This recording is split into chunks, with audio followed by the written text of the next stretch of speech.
হলো বৃহস্পতিবার রেজাল্ট দিছে। রেজাল্ট দেওয়ার পরবর্তী টাইমে দেখি যে আমার মেয়ের এপ্রিলে এফ আসছে। এটা মানে কোথায় থেকে কি সেকশনে পরীক্ষা একটু ভেঙে বলেন। মানে শিক্ষা। তখন আমি আপনার মেয়ে কোথায় থেকে পরীক্ষা দিচ্ছে, মানে কোন স্কুল থেকে? উচ্চ বিদ্যালয়। আচ্ছা, শ্রীপুর বালিকা উচ্চ বিদ্যালয় থেকে পরীক্ষা দিচ্ছে। আচ্ছা, তখন এক বিষয়ে যখন এই সামান্য একটা বিষয়ে যখন দেখছি আমার মেয়ে এফ আসছে, তখন তো মনে করেন যে আমার মেয়ের ঘরে দরজা লাগাই দিছে। আমি 2 ঘন্টা যাবৎ দরজা ধাক্কায় মেয়ের দরজা খুলে না। পরে এই দরজা আমার ছেলেরে নিয়ে আমি ভাঙ্গা পরে আমার মেয়েরে বার করছি। আজকে যদি আমার মেয়ে আত্মহত্যা করতো, এর দায়ভার কে নিল?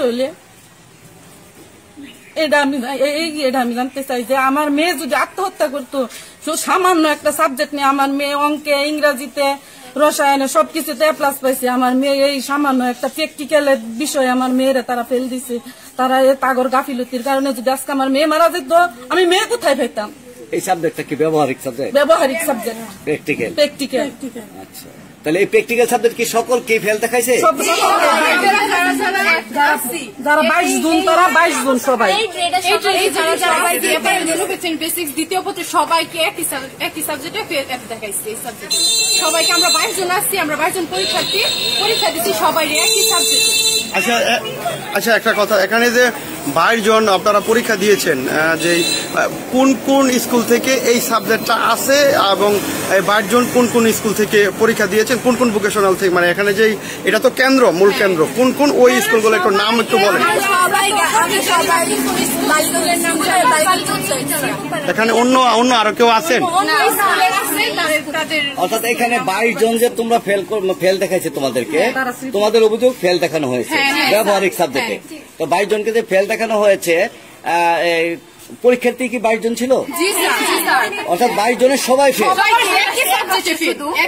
এখন এটার কারণটা কি মনে করতেছো তোমরা ছাত্র হিসেবে? মানে এটা কার, মানে গাফিলতিটা কার? এই গাফিলতিটা কার? এখন স্কুল কর্তৃপক্ষ তোমাদেরকে কি বলছে, কি আশ্বাস দিচ্ছে? আজকে যে তোমরা আসছো, এখন তাদের কাছে যে তোমরা বললা, জানাইলা, তো 12-13 দিন পরে কি আসলে কি এটা পসিবল? এটা কি হয়?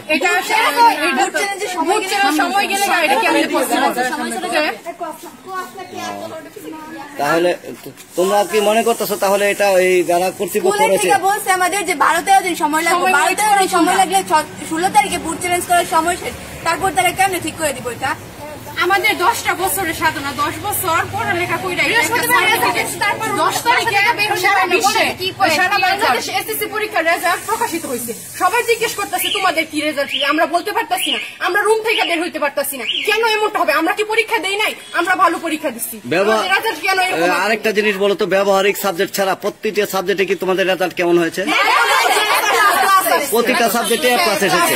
অর্থাৎ শুধু ব্যবহারিকে তোমাদেরকে ফেল দেখানো হয়েছে। তাহলে প্রিয় দর্শক, আমরা দেখাচ্ছি শ্রীপুর পাইলট বালিকা